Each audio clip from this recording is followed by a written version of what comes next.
البدع والأهواء، أهل البدع العقائدية وأهل البدع السياسية.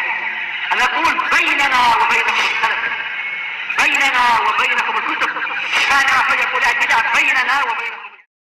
Bismillahirrahmanirrahim.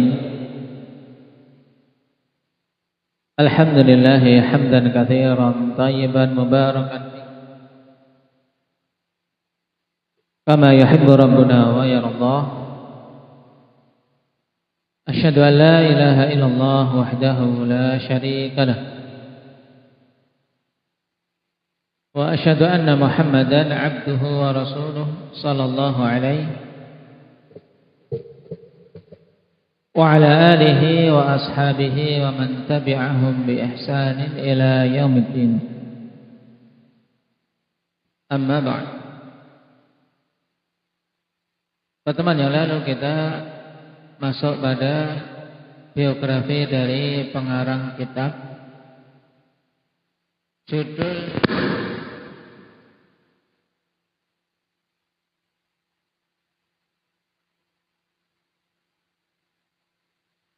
Lam'at al-i'tiqad al-hadi ila sabilir rasyad. Artinya apa ini, Rifki?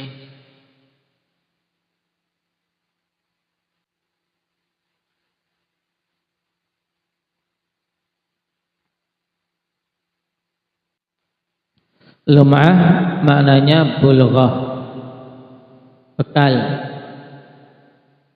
bekal-bekal keyakinan yang memberikan petunjuk kepada jalan yang lurus atau jalan kebenaran. Bekal-bekal keyakinan yang memberikan petunjuk kepada jalan kebenaran. Ini makna mudahnya dari kitab Lum'atul I'tiqad Al-Hadi ila Sabilir Rasyad. Siapa nama pengarangnya? Indak Habib. Pengarangnya namanya siapa?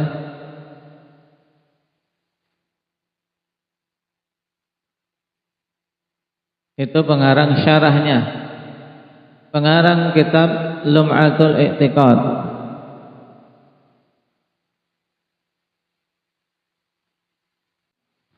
Taib, masyhur dengan Imam Ibnu Qudamah Al-Maqdisi. Adapun namanya ini diingat-ingat, Abdullah bin Ahmad bin Muhammad ibni Qudamah, kunyahnya Abu Muhammad, lakabnya Muwaffiquddin.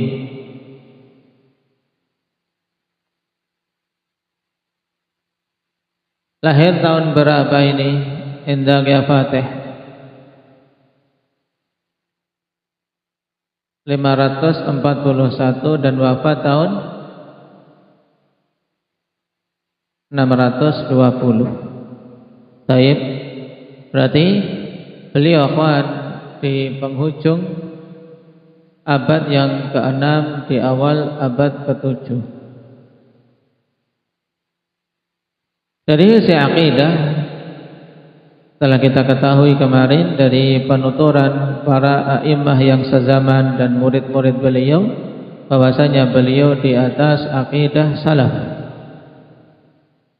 Walaupun pada beberapa kalimat di dalam tulisannya akhwan, kitab karangan beliau, ada ketergelinciran yang bisa dipahami pemahaman tafwid padanya. Nah, namun apakah kita mengatakan bahwasanya beliau madhabnya atau akidahnya adalah akidah mufawwidah? Maka kita katakan tidak. Beliau ulama, di antara ulama-ulama ahli sunnati wal jamaah, akan tapi tergelincir pada kalimat yang beliau mutlakkan, yang seharusnya di situ beliau ungkapkan dengan ungkapan yang rinci, tapi beliau memberikan ungkapan dengan kalimat yang mencocoki madhab mufawwidah. Kita katakan ini ketergelinciran beliau. Nah, ketergelinciran beliau, dan semoga Allah Subhanahu wa taala memberikan pengampunan kepadanya. Ya, insyaallah nanti akan ada penjelasan pada tempatnya di mana kalimat tersebut.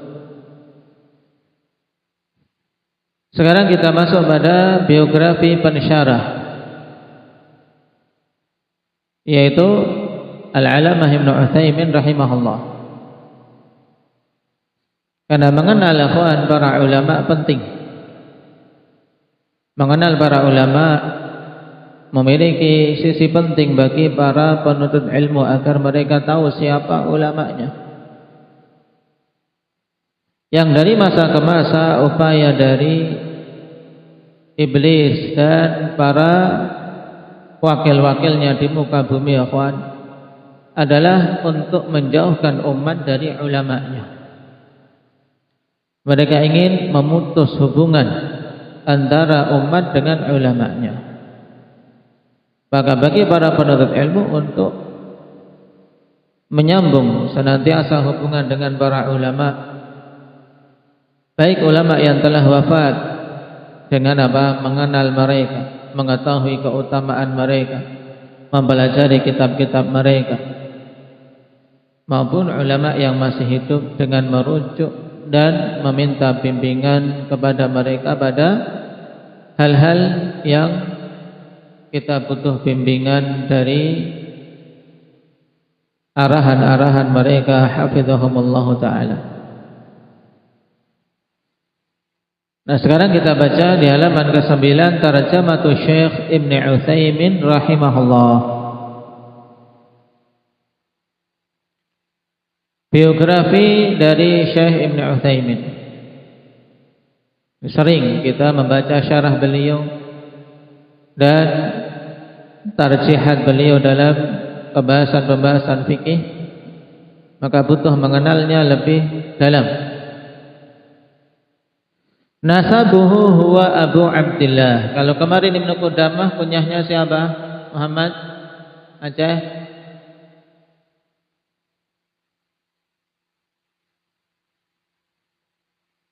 Abu Muhammad.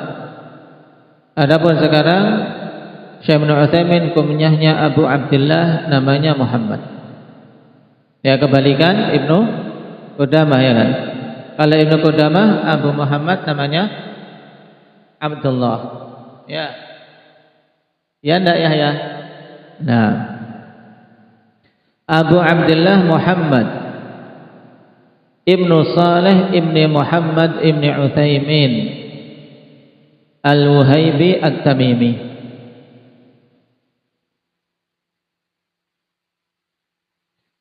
Dari Bani Tamim.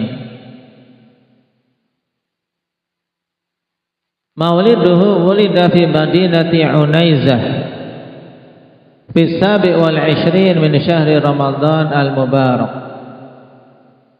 Beliau dilahirkan di kota Unaizah pada tanggal 27 bulan Ramadan yang diberkahi, am 1347, 1347. Nasyatuhu qara al-Qur'an al-Karim ala jaddihi min jihati ummih Abdurrahman bin Sulaiman Ali Damil rahimahullahu ta'ala fahafidhahu.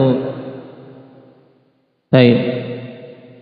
Beliau membaca Al-Quran, maksudnya membaca, belajar Al-Quran dari kakeknya. Berarti memang dari sisi keluarga, ikhwan, keluarga yang dikenal dengan ilmu.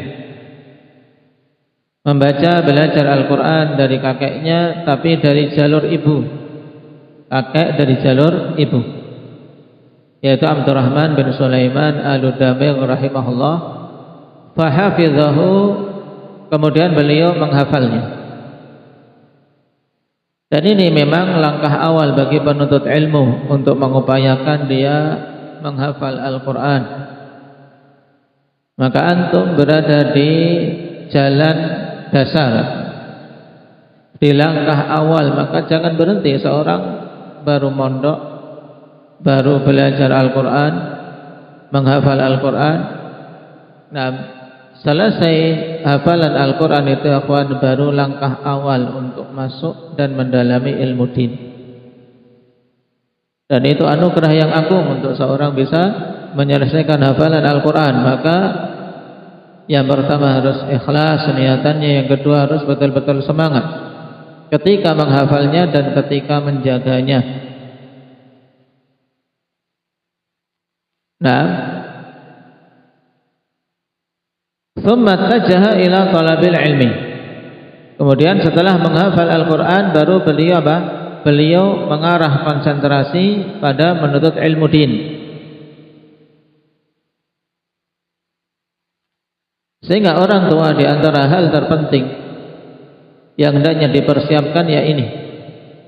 Untuk apa? Untuk mempersiapkan hafalan mereka.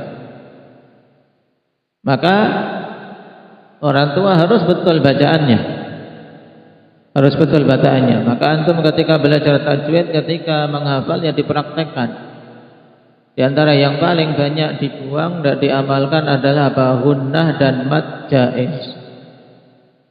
Nah, memperbaiki gunnah, kawan. Ketika kalian baca itu, kalian akan kerepotan kalau tidak dibiasakan untuk apa? Untuk dipraktekkan. Nah, gunnah diberi haknya. Nah, ketika membaca, jangan asal ditasydid, tapi harus ada gunnahnya, ada 2 harokat.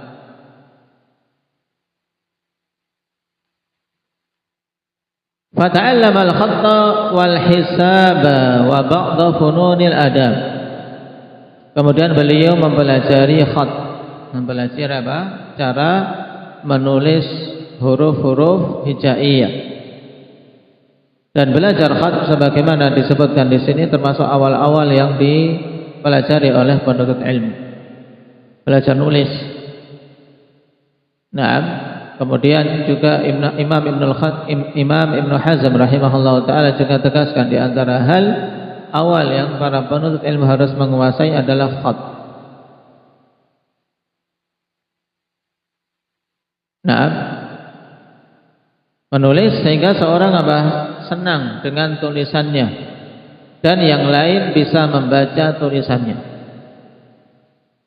Ini penting, kawan. Kenapa? Karena dengan tulisan kita nanti akan mencatat. Seorang mau belajar, tapi tulisannya tidak diperhatikan, sehingga dia malas sendiri untuk membaca tulisannya. Dia akan apa?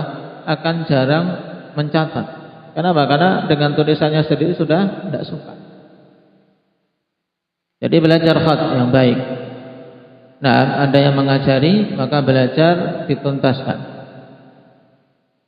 Jangan apa? Jangan semangat tai ayam. Tahu semangat tai ayam? Mal. Semangatnya semangat tai ayam. Tahu enggak? Apa? Awalnya doang. Angetnya cuman awalnya doang, baru keluar anget. Setelah itu dingin, ya kan? Percaya enggak, Abdullah? Kalau percaya coba tunggui ayam kalau lagi keluar kotorannya, pegang anget. Tapi setelah itu sebentar saja, setelah itu dingin. Ya, Fatih. Semangat itu jangan kayak tai ayam. Semangat itu yang terus-menerus dipertahankan. Naam, taib. Jangan baru awal-awal saja semangat. Bukunya belum penuh tulisannya, sudah berhenti.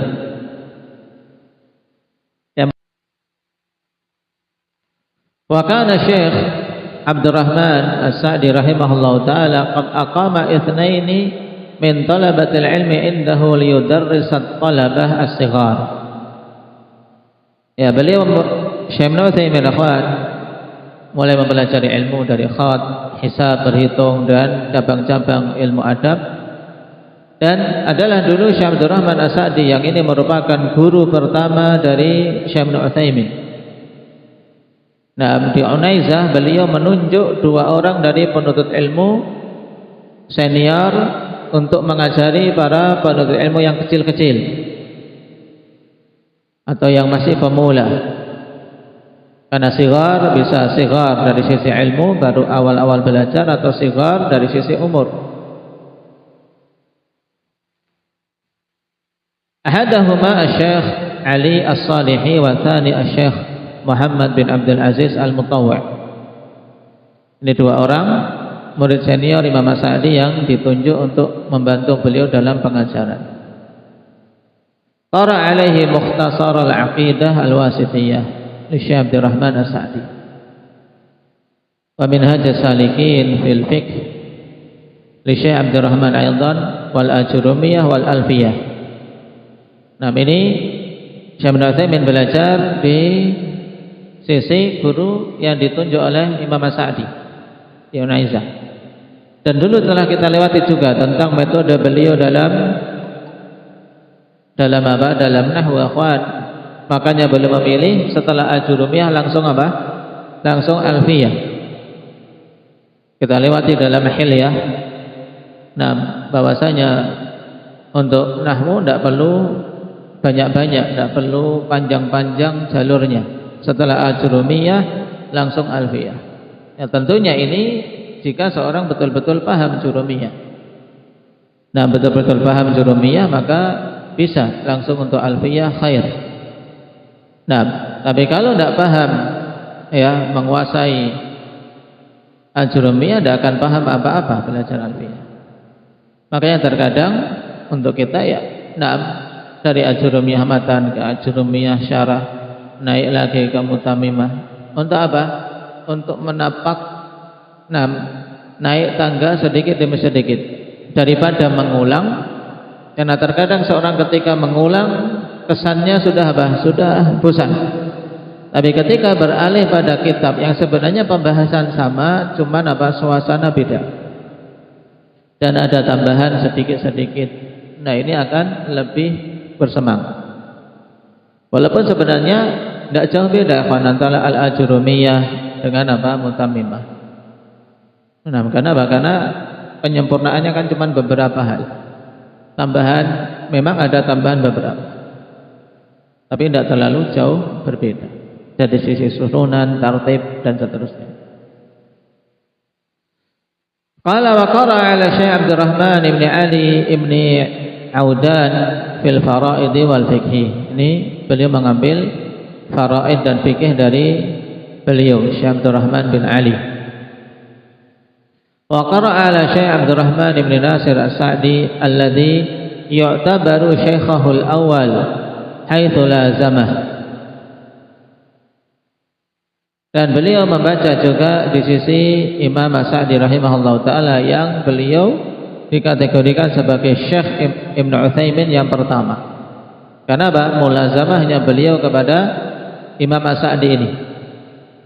Wa qara alaihi at-tauhid wa at-tafsir wal hadits wal fiqh wa usul al-fiqh wal fara'id wa mustalah al-hadits wan nahwa was sarf. Hampir semua cabang-cabang ilmu din beliau ambil dari Syekh As-Sa'di rahimahullah.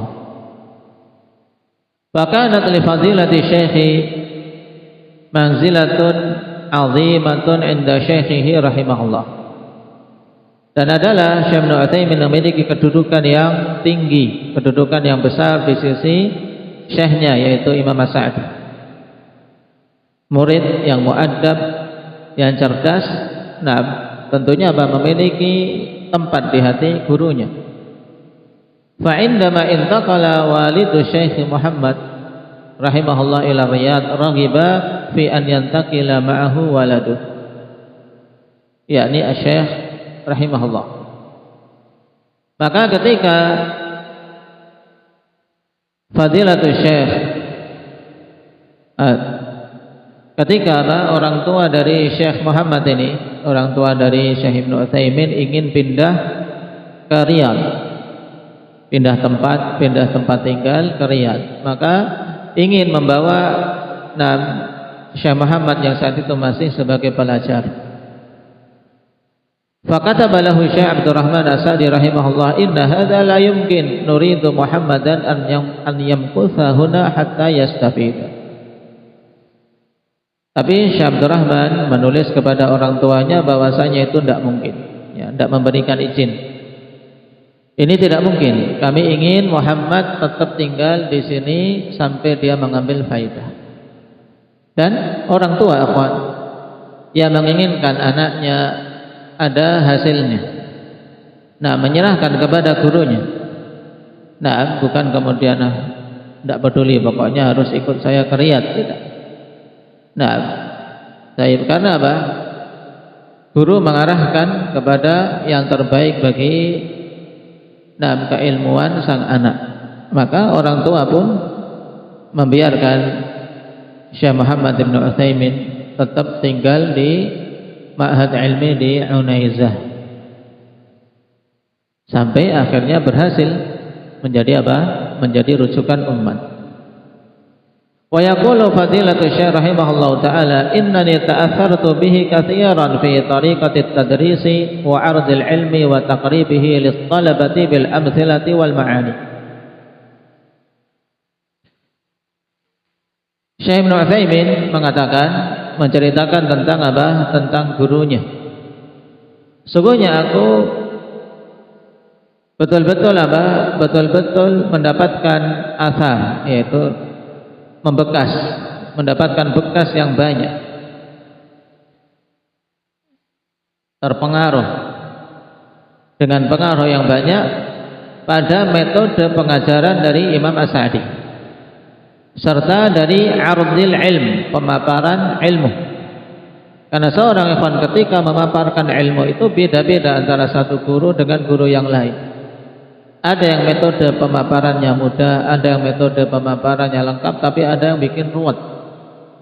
Nah, di antara hal yang membekas di benak Syekh Ibnu Utsaimin adalah apa? Metode pengajaran Imam As-Sa'di yang mudah, juga pemaparan ilmu, wa taqribihi lit-talabati bil amthilati wal ma'ani, dan upaya untuk mendekatkan ilmu kepada para penuntut ilmu dengan contoh-contoh dan dengan makna-makna yang gamblang. Wakadzalika aidan ta'athartu bihi min nahiyatil akhlaq. Demikian pula aku terpengaruh dengan Syekh As-Sa'di rahimahullah taala dari sisi akhlak. Karena Syekh Abdul Rahman rahimahullah kana ala janibin kabirin min al-akhlaqil fadilah. Dikarenakan Syekh Abdul Rahman, ya, beliau memiliki bagian yang besar dari akhlak-akhlak yang utama.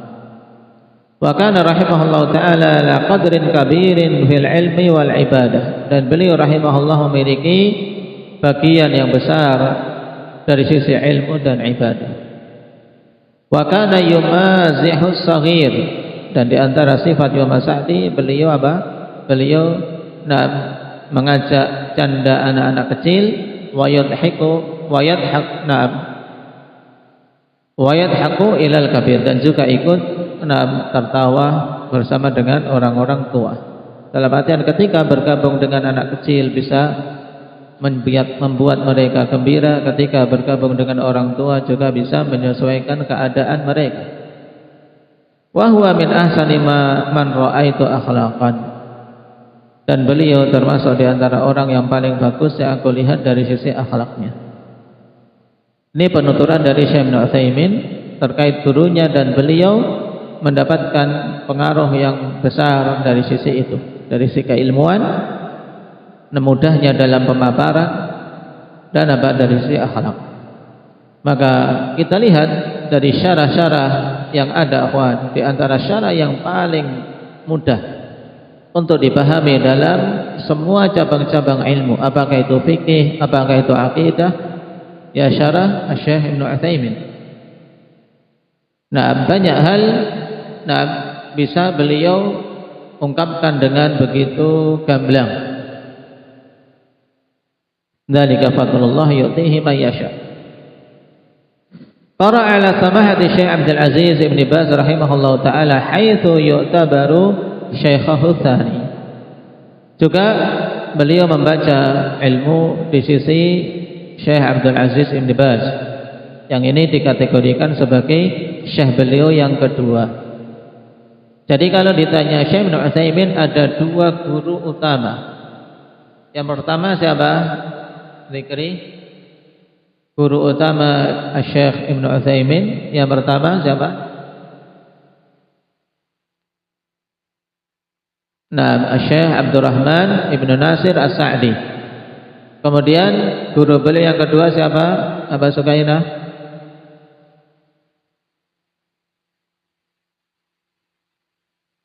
Siapa? Uwais?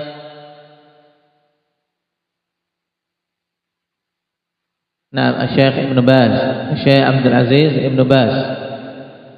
Di mana ini dikategorikan sebagai guru yang kedua. Taib. Fabtada alaihi qira'ata Sahih al-Bukhari. Beliau mulai di sisi Syekh bin Baz membaca Sahih Bukhari.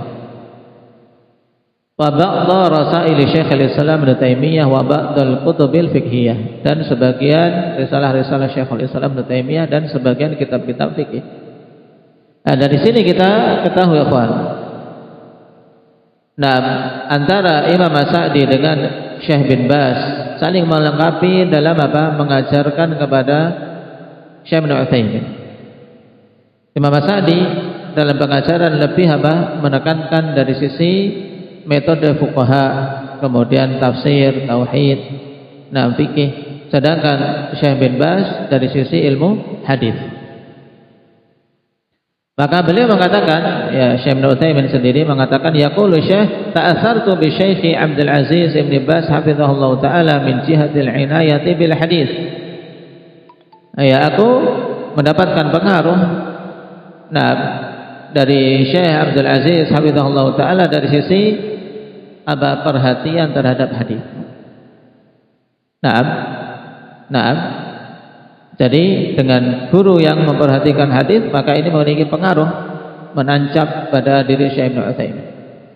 Kemudian wa ta'assartu bihi min jihatil akhlaqi aidan wa basti nafsihi linnas. Juga aku mendapatkan pengaruh yang kuat dari sisi akhlak.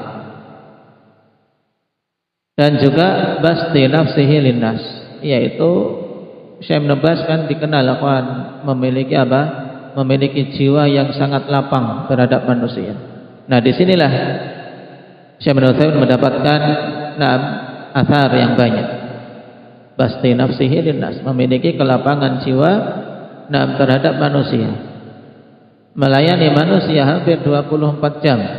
Ada masalah di telepon, beliau menjawab, memberikan jawaban. Qala walamma tuwfiya fadilatul Syekh Abdurrahman As-Sa'di rahimahullah tawalla imamat al-Jami' al-Kabir bin Unaizah wa tadrisa fi maktabati Unaizah al-Wataniyah. Tatkala fadilatul Syekh Abdurrahman As-Sa'di wafat, maka Syekh Ibnu Utsaimin ditunjuk untuk menjadi penanggung jawab imam di Masjid Jami' Kabir di Unaizah, tempat Imam As-Sa'di dulunya. Sehingga beliau menggantikan gurunya untuk apa? Untuk memegang masjid tersebut. Demikian pula pengajaran di Maktabah Unaizah Al-Wataniyah.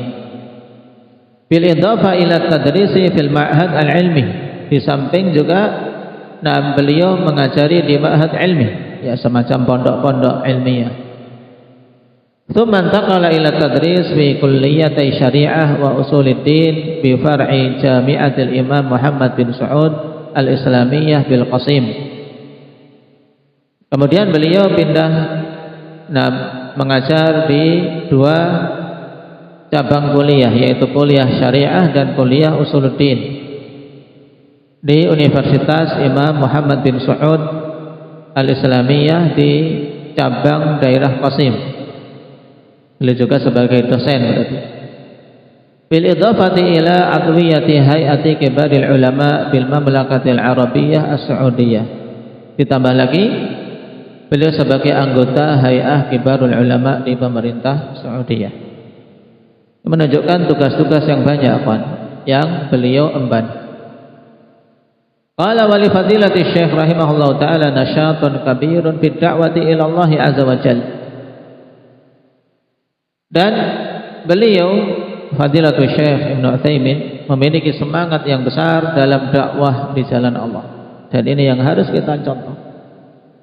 Seorang setelah belajar Quran, hendaknya ada tekad untuk dia mendakwahkan ilmu yang dipelajari, walaupun sekedar apa? Sekedar mengajari baca tulis Al-Quran. Karena ini sebaik-baik pengajaran, khairukum man ta'allama Al-Quran wa 'allama. Sebaik-baik kalian adalah yang mempelajari Al-Quran dan mengajarkannya.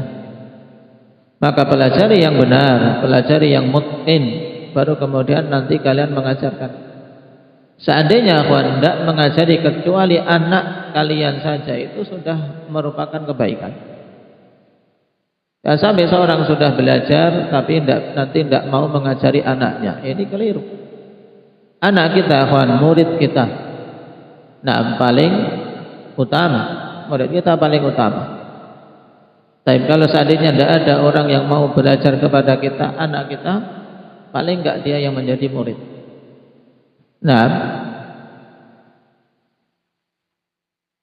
Wa tafsiran du'ati fi kulli makan, dan demikian pula beliau memiliki semangat yang sangat besar untuk memberikan petunjuk kepada para dai di setiap tempat.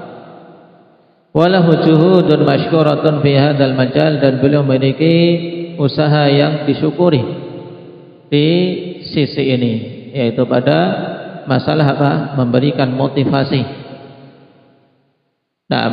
Kalimat pada masa sekarang namanya motivator. Ya, sebagai pemberi motivasi kepada para dai.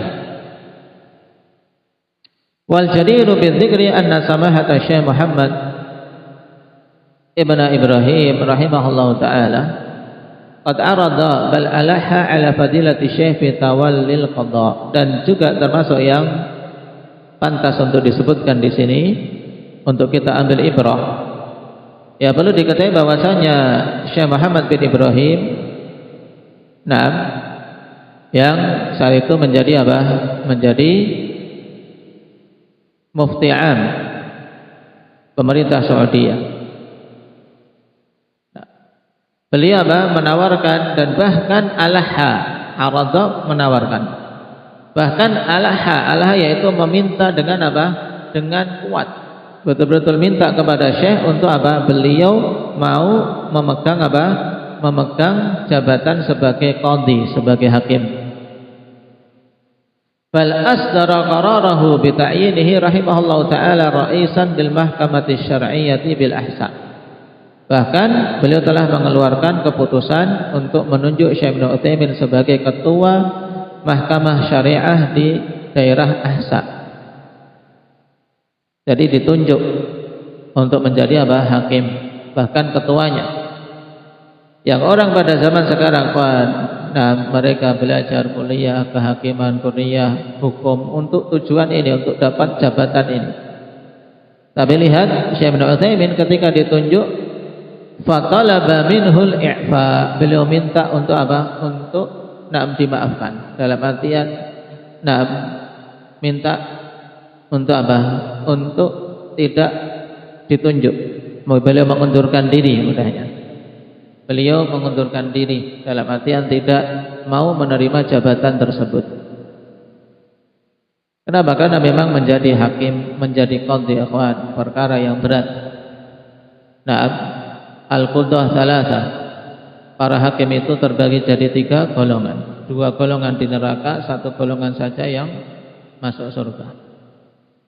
Berat tanggung jawabnya.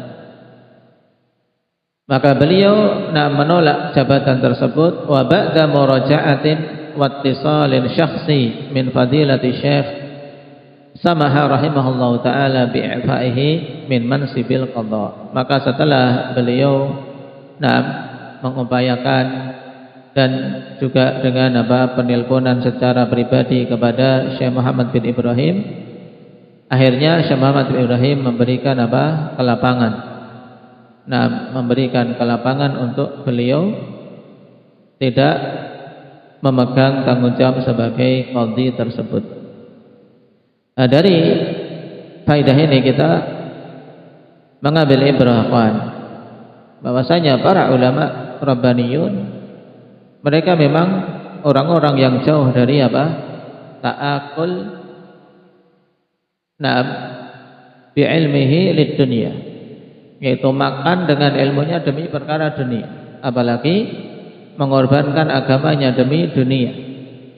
Bahkan mereka lari dari dunia demi menyelamatkan agamanya. Berbeda dengan keadaan banyak manusia zaman sekarang. Mereka rela untuk menjual agamanya, bahkan berupaya untuk menjadikan agama sebagai sarana untuk mencari dunianya. Dan ini sungguh hal yang sangat memprihatinkan, musibah yang besar. Hendaknya kita jadikan dunia sebagai sarana untuk mengokohkan agama kita, menguatkan agama kita. Nah, bukan sebaliknya, malah agama yang dijadikan sebagai lahan untuk mencari dunia, wal iyadu billah. Qala mu'allafatuhu lahu rahimahullahu ta'ala mu'allafatun katsiratun ma baina kitabin wa risalatin waqad jumi'a aktsaruha fi majmu'il fatawa wa rasail. Nah, dan dari sisi karangan, Syekh Ibnu Utsaimin memiliki karangan yang banyak. Nah, baik itu berupa risalah, nah, atau kitab, dan telah dikumpulkan mayoritasnya dalam majmu' fatawa wa rasail. Dan juga kebanyakan ya akhwan yaitu hasil dari apa? Tafrigh kaset. Ini juga yang menunjukkan keutamaan beliau akhwan. Kaset beliau, penjelasan beliau, daras beliau, kemudian apa? Ditranskrip akhirnya menjadi syarah. Nah, yang sangat mudah dipahami. Dzalika fadlullah yu'tihi may yasha. Baik, berarti kita selesai dari pembahasan tarjamah dua tokoh yang berkaitan dengan kitab kita. Yang pertama yaitu pengarang matan Lum'atul I'tiqad, yaitu Imam Ibnu Qudamah Al-Maqdisi. Siapa namanya tadi? Syukran. Abu Muhammad Abdullah bin Ahmad bin Muhammad Ibnu Qudamah Al-Maqdisi. Kemudian pensyarahnya siapa? Bapak Abu Abdullah Muhammad Ibnu Saleh Al-Utsaimin rahimahullahu taala. Sampai di sini cukup. Abu Abdullah Muhammad Ibnu Saleh Al-Utsaimin. Al-Utsaimin maksudnya Alu Utsaimin, keluarga Utsaimin. Nisbah kepada apa? Kakek yang keberapa ini? Kakek yang keberapa Abdul Hafid? Kakek yang kedua. Utsaimin, kakek buyut. Seperti kemarin juga Ibnu Qudamah.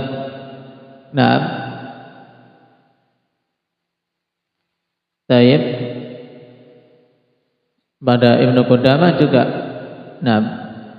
nisbah kepada kakek yang kedua. Baik, barakallahu fikum, nasallallahu taufiq lima yuhibbu wa yardah, walhamdulillahi rabbil alamin.